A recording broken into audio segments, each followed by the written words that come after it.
I grew up in this great city of ours and worked for Mitsubishi Motors through the 90s into 2000. Basically, I've been involved with old Holdens, love my cars, my old V8s, and driven many of them. It's a shame we've lost Holdens to overseas demand, but in some respects want to claw that back. So what better way than for the electrical vehicle fraternity to try and capture some of that spirit by getting involved in the rollout of these vehicles. So I took it upon myself to produce some chargers throughout the peninsula. I think we can go back here. Yeah, okay, go forward. So I approached local council and we got on board and got some of these destination chargers installed in some of the executive cabins. A bit of a PR exercise as well as marketing for the council and caravan parks concerned. Also throughout the town fraternity, I went few and far wide to even Port Augusta, and Mark Hazel gave him a couple. That got the ball rolling. We started in 2000 and about 2014. There was very minimal charges. I'll just pause this if I can. I shall go forward to that one.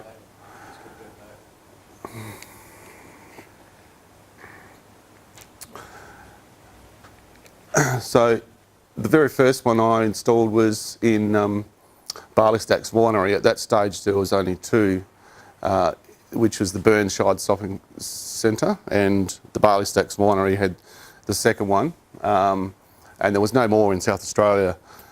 In some respects I felt like a pioneer to get that sort of rolling, as well as the council giving us this opportunity, which has given us 8 from Elon Musk's handout of 50 to get them rolled out. So this Barley Stacks Winery, Lyle Schultz, I do a lot of work for him, as you can see by the function centre and the car being charged there. He was pretty much the pioneer of South Australia, to my knowledge, other than the Burnside Shopping Centre, to having the first 3-phase charger. So I'll give myself a pat on the back in some respects to doing that. He proceeded to Clare Valley. We did Tim Adams Winery.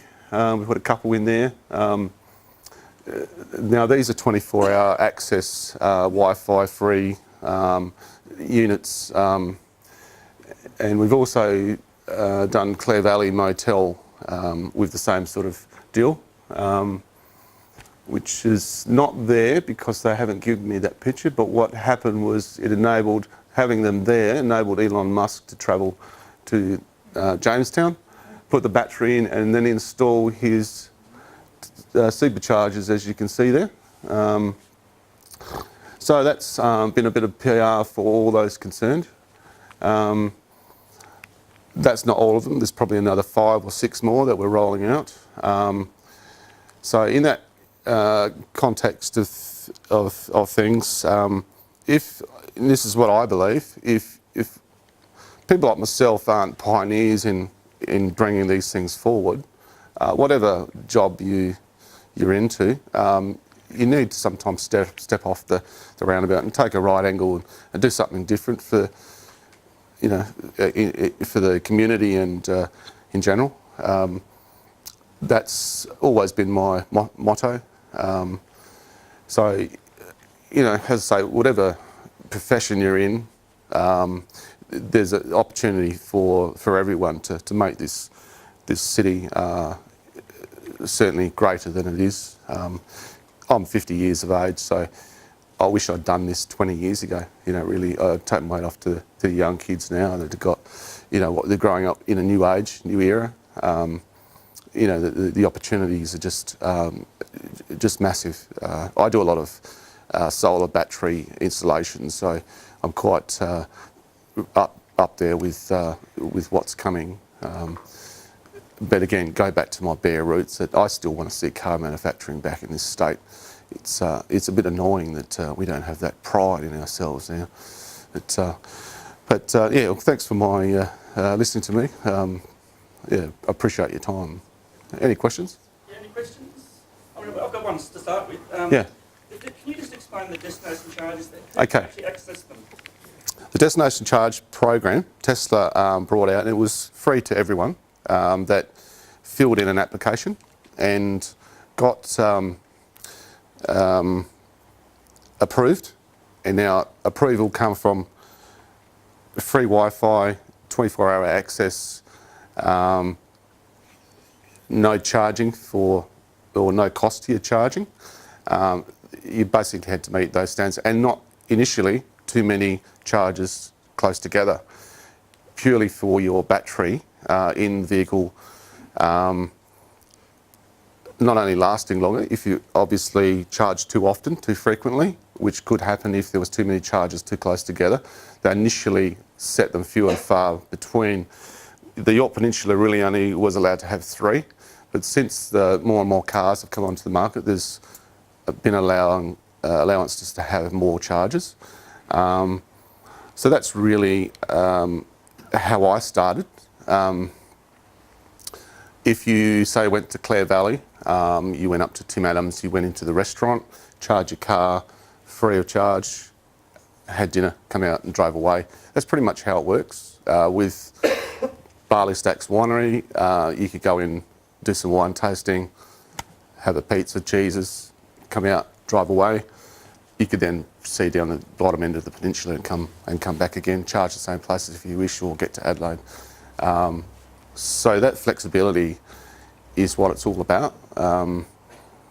The charges were free from Tesla. Once you became a caretaker of that charger, you could essentially charge for it which was very minimal, $2 or $5 an hour, in a bottle of wine or your accommodation. Factor that in. I don't really tell people how to do it, but there's enough information for people to gather their own ideas. So that's basically how the program worked. Now, no other car company does that, puts the chicken out there before the egg hatches. I think that was a very good, smart idea by Elon to do that. Nissan and Mitsubishi are a bit slow about the uptake of that, so that's yet to be seen. So, does that answer that question? Any other questions? Well, yes and no. There are adapters for other brands of cars to use. How are they treated? And also, can you clarify the 24-hour access? Because I've certainly seen other, not on the Yorke Peninsula, but other ones where it's only the hours the actual wineries open, on them 10 till 4 or something like that. That's right. The ones I've installed, the Barley Stacks Winery is open pretty much business hours, and it can't be used outside 24 hours. It's a business decision by the owner. The ones for council are 24 hours, and that was the stipulant. They had to be 24 hours, free Wi-Fi access, and not be charged for the charging. So there's 2 facets there, and that would be the same in the city. So where are the council ones? You've sort of shown the venues there, like a golf course and a winery.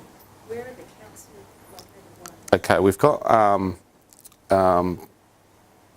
Port Vincent, which we haven't done just as yet, Milnerton and Yorktown. Those 3 are in process of being installed, and they'll be in just basically like car parks in the middle of town, in a shopping precinct. The others in caravan parks, are open 24/7. You could drive into a caravan park and say, I want to use your charger, and not actually use the cabin, the executive cabin, or stay there overnight, and that's fine. They may or may not, at their discretion, charge you for it. So that's still open 24/7 if you wish. So that's another way of doing it. So there's two options there, to either pass through the town, go and do your shopping, and then come back to your car and drive away again. So are there other towns you've looked at? Like, for example, there's nothing up in that triangle, Gaghan, Moonshire and... There is now. I started the ball rolling. Yeah, there are 15 amp sockets in the park in Gaghan. Yeah. That have been... I know a lot of those chaps up there. They do some weird and wonderful things. Pretty much. That I've seen. And Moonshire Bay Caravan Park were interested last time I spoke to them as well. Yeah. These destination chargers are. They used to be single phase 40 amp. They're now 3-phase, but they're dual single or 3-phase, and they're rampable up to 63 amp, so 16 kilowatt ability, depending on your installation. The 15 amp ones really are caravan sockets. If you've got your 10 amp charger that came with the car, you wanted to stay there overnight, it'll take you 8 hours to charge. So you'll never stop the rollout of those 15 amp sockets, however they get put in. At least they're there for people to be used.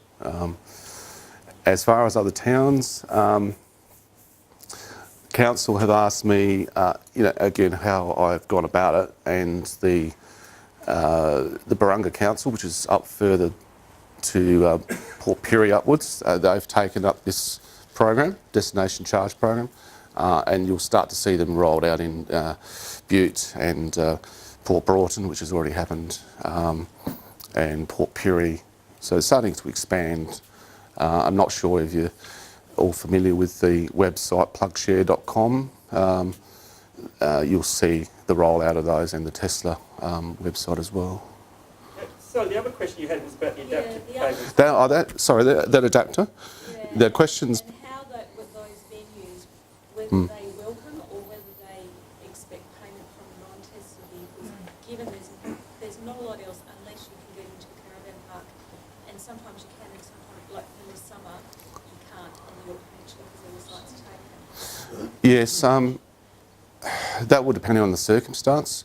Those adapters, because the businesses who have those destination chargers are caretakers of that charger, they won't, and I've spoken to all of the ones concerned, will stop you from driving in with a Nissan or a Mitsubishi with your adapter and using that charger. Just bearing in mind though that if you read your fine print in the book, you should be using the proprietary charger for that vehicle.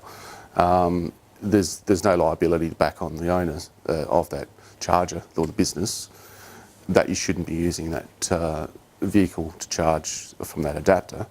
They've got no control over that, so they ain't going to stop you from charging your Nissan or your Mitsubishi with a Tesla, including council. Council may, in discretion, put a sign there regarding that non-proprietary charger. Does that answer your adapter? For those of us who don't have Teslas, but we travel. For those of us without a Tesla but who would like to travel, these are the ones the state government has accepted to go in. And if we can't have a known access, like you can be sort of caught short. And I know some members, Blake has negotiated to use several Tesla sites closer to home, but it seems a bit hit and miss, and so an overall policy would be really helpful for everybody. It would be. There's a grey area at the moment because the rollout of those Tesla's chargers and the amount that there is predominant as far as those that have got other types of vehicles and how you want to use them. I don't think if you wanted to roll into any of those other sites where the Tesla chargers and just use your adapter in there, that's going to cause a problem to anyone. But there should be, as you say, some sort of consensus that they can be used to get that grey area out of it. On the flip side, before installing these, have you considered or tried to encourage each venue to at least put in a 15 amp socket minimum for everybody else? As far as all these sites, they already have them, the 15 amp sockets. You could pretty much go to every one that I've installed and there would be a 15 amp socket around that you could use. If I was to say go and use Solaris's model, which is a dedicated charger that suits all the cars, which is not very expensive, they could swap that over and put that in its place and any car could go there without an adapter. And it's metered. You can buy them without a meter or with meters, depending how they wanted to run it. Yeah, we might follow that up, I think so. But yeah, I was just going to say, on 2 occasions I've gone to a Tesla destination charger where the owner is nearby, and I go in and ask, and after I get the yes, because both times I've got a yes, I put it in plug shed. So everybody else knows that this is available. Like that owner is quite happy for non-Teslas to use the equipment. So Yeah. Perhaps that's what we need to do. Yeah. there are others where it says Tesla only, and there's nobody to talk to. So unfortunately, I go. Well, the rollout with these, the sign that was given to us to put in was Tesla only, big red sign, which is a bit bigotry if you call it that. It's one-sided. I'm not saying this, but essentially you could just rock up there with any car and just disregard that, put a bag over it, whatever you do. Use it. Some people know the difference between what Tesla looks like. Yeah, that's it. You're always going to have that conversation with people. I was just going to say, that might be something that our branch or the national committee might look at, approach, having a policy and approaching those destination charges, something like that. Pauline? Yep. I'm a little bit confused. If we were looking at the ones you've mentioned, so there is one at Marion Bay. Marion Bay Caravan Park at the executive cabin. Right. But for the executive cabin. It's not only, even though it's bolted to the side and it's designed, it's been talked about to be used only for those that are using that cabin. If you wanted to use it, all you had to do was ring them and say, I'm coming down for the day, can I use your charger? So that option is open for you. Okay. And then the Barley Stacks Winery, where is that? It's just south of Maitland, at 15 k's. Yep. Edward, you have a question? Yep. What is the minimum requirement for one of these venues to put one of these in? Obviously, it's got to be 3-phase. Is there a high draw on these things that's going to affect the supplier that is service? Can you put them virtually anywhere, or does it have to be near a substation, or what? Well, Barley Stacks Winery, the first one, is run off a swirl-on. Are you familiar with swirl-ons? Yep. Okay. Basically, it was a big shed that outweighed the size of the incoming capacity. They're lucky to have had 25 amps there running the whole winery, and they have functions. As you can see, they've got functions that we put a generator in and an automatic transfer switch and a few other technical things to give them the ability to have 3-phase when they had these functions. Now, when you rock up there, you can just start the generator yourself and charge your car up. So that's what we've done there. The first model that came out was a single-phase 40 amp charger, which is about 10-12 kilowatt charger. That was able to be used only on commercial sites, given Sapin's limitations on your minimum current is 25 amp circuit breaker in the city now on any single circuit. So, if you were to put in a new stove now with a new circuit, you can't put any more than a 25 ampere in. So you're limited on Sapin's legislation as to the size. So they went 3-phase with these chargers.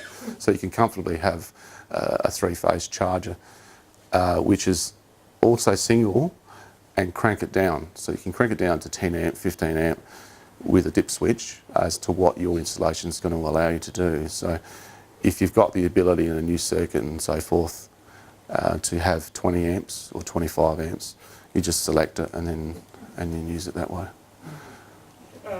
Terry and Anne, you had a question? Anne? If you turned up at Barley Stack Winery and you didn't drink alcohol or eat cheese, would you still be welcome to play with? That's my question. I suppose you ask yourself what you're doing there. But You needed to recharge your car. that's right. If you couldn't, now Port Wakefield's got nothing, to my knowledge, at this point. So that's on the cards. If you could get to Barley Stacks, and you could comfortably have a cup of tea there and biscuits and watch your card charge. So, well, it's something what I would do. If you wanted to just sit in your car and charge, it's fine too. Country folk are pretty easy to get along with. You could, just ring forward. That would help, mate. They're open most days. So if you were stuck somewhere late at night, the manager, Lyle, just lives down the road, and he's quite helpful. He'll come back and get you into gear. He'll come back and start you up and get you going again. So that's what we country folk do. Not that I'm trying to be funny, but if you don't have a Tesla and you go there, couldn't you just politely offer to pay for the power? Because I mean, I've never rocked up in a servo and not bought any chewing gum and not expect free petrol. So, Prerogative's yours. Yeah. Like, if you just offered to pay the fellow for, I'm going to buy a couple of kilowatts of power. I mean, geez. Yeah, no, Everyone's saying no. I don't think you'd have any complaints there. If I don't drink wine, but I need to charge, I'm still happy to pay for my power. Yeah, if you weren't there for very long, in case of, it's up to their discretion what they want to charge you. You might have a donation box, just put $2 in there or something like that. Yeah. Question over there? Yep. If you don't drink, buy the bottle of wine, charge your car and give me a bottle of wine. I should have brought some here, actually. I never thought. Your question over there? Yep.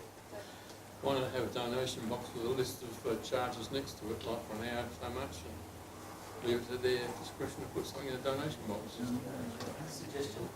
Yeah, valid. Yeah. It is hard, because say if you rock up with an AEVA and you can only pull 3 kilowatts an hour, so you're not actually taking a lot of power. The power supply for the Teslas is free and they can pull up to 20 kilowatts an hour?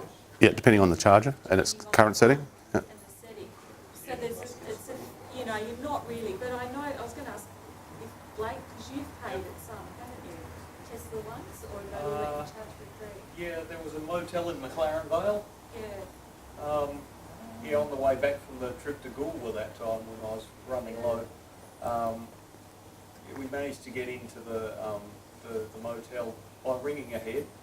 The charger was meant to be for people using their accommodation, but no one was there using it at the time, and they said, well, sort of negotiated a small donation for it, and that was all right. And we went and had dinner down the main street while the car was charging.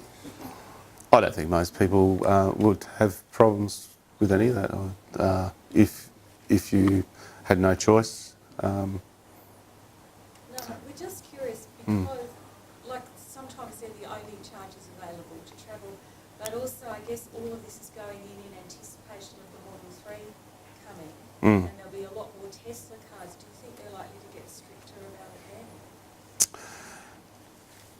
In 3 years that I've been installing these, there's been a lot of changes, particularly with the wording, as you say, particularly with their stipulants. Initially it was free Wi-Fi, access 24 hours, and no mention of how much to charge for it, or if there was any mention by the project manager, it was the business owner would factor that into their business. recently, the rollout that I've been given the council were the ones in the shopping precincts in towns, free Wi-Fi, 24-hour access and no charging to the customer. Then there's been another set as far as attaching them to cabins and other businesses, which is again charging, which is the only difference. So I think it's come about from a council point of view that they don't want to charge or be seen to be charging for them, for how they've been given the charges. So there's really no hard and fast rule about it. I think it's just up to the discretion of Tesla at that time and what they've documented to council as to how to operate those. So if you happen to run into one of those in a caravan park, or they may or may not charge you because you're not using their facilities, and you wouldn't expect to if you went into a town precinct and found one there, that it was just in the middle of nowhere. Who's going to be around to charge you? It's there for free. Now, I'm not sure how many other places are doing that through the city. I know you get to swap your card through some of them. So obviously they're using either Solaris's model or some other proprietary model to do that. Okay, any more burning questions? Otherwise, yeah, one more. You've had one. Just one more, and then we'll wind up this section. I often pull into service stations with my terrible polluting machine, but I do suggest to them that they thought about putting in a charging station, because down the track, if they do and they get more and more, they're not going to lose their customers. And they go, oh, didn't think about that. So it's maybe worth, if you've still got a gas guzzler like me, prop them, because it all helps to get it off and rolling, I think.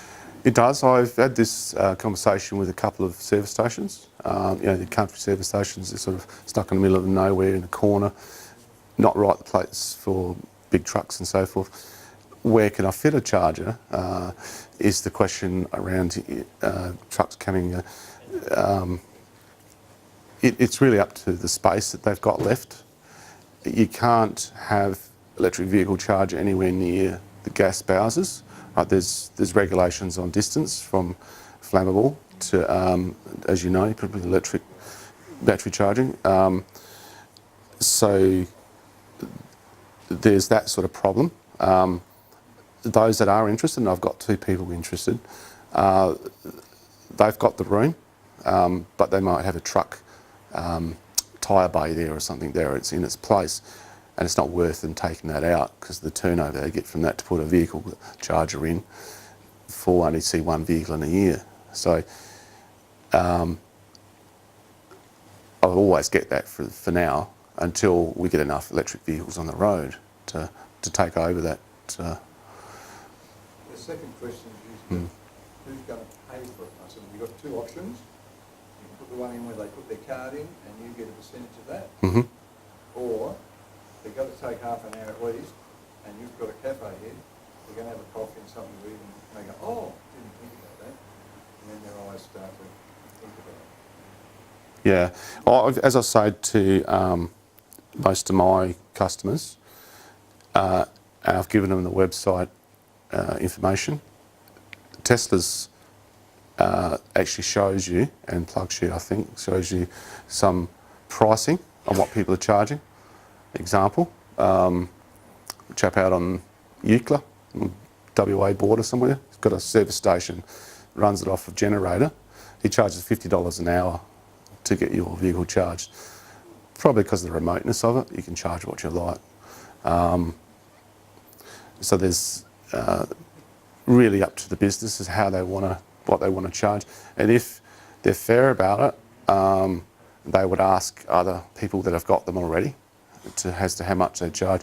You know, you would charge it 8 kilowatt hours, and through your AGL bill, how much you're paying. People aren't silly; they'll know how much to charge you for that hour that you were there. Yeah. We might wind up, because Ashley's going to stay after this, after the meeting, we can catch up with Ashley. Oh, one more question. unless you- No, it's just about Yeah. the per hour thing. Yeah. The difference is in what each car draws per hour. And Yeah. we've got, like, I've driven an AEVA to Tasmania Mm. and so have others in this room. So we've negotiated all sorts of things to be able to do that with a 100-kilometre range car. Mm. But there's a lot of misconception, and this happened last week. Bruce and I were at the Bird Remote Museum. Yeah. We're getting 2 Tesla ones, and we're going to put the 15-amp socket for the rest of us. They're very concerned about the draw of the extra 15-amp socket, and we're like, but what about you getting 2 to 3 phase Tesla chargers? That's where the draw's going to be. But also they didn't understand, well, an IMEV can only draw 3 kilowatts an hour, but a Tesla could draw 10 kilowatts or 17 or 22 if it's got whatever on it. Yeah. And that's the expensive bit. Yeah. The BMW is 7.2 kilowatts an hour. Mm. You know, it's all various, so a flat hourly rate doesn't actually really help everybody. No, you're right.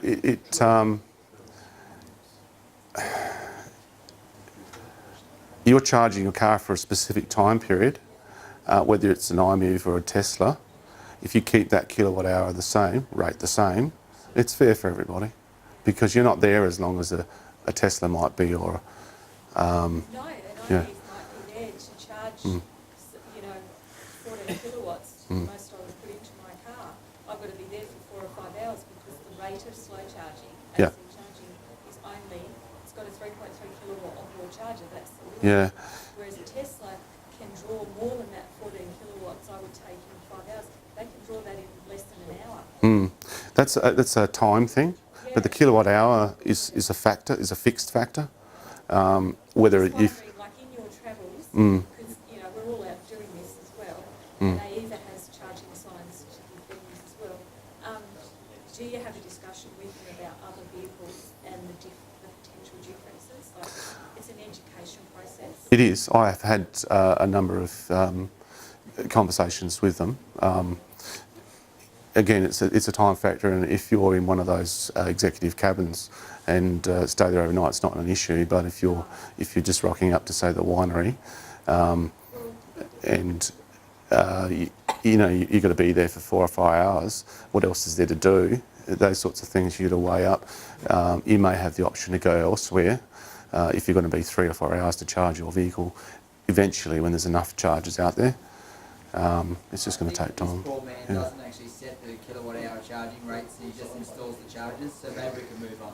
This poor fella is stumbling over questions he has no control over. We'll wind up there. I just have just a suggestion, which is that when Jeff and I have been travelling, in fact, I think a number of the providers or people we've spoken to genuinely don't know how much a small car draws. But the second thing is, why don't we see whether we can establish some sort of a tradition that people using something a bit unusual as a power source, or it's not just a Tesla and a Tesla charger, etc.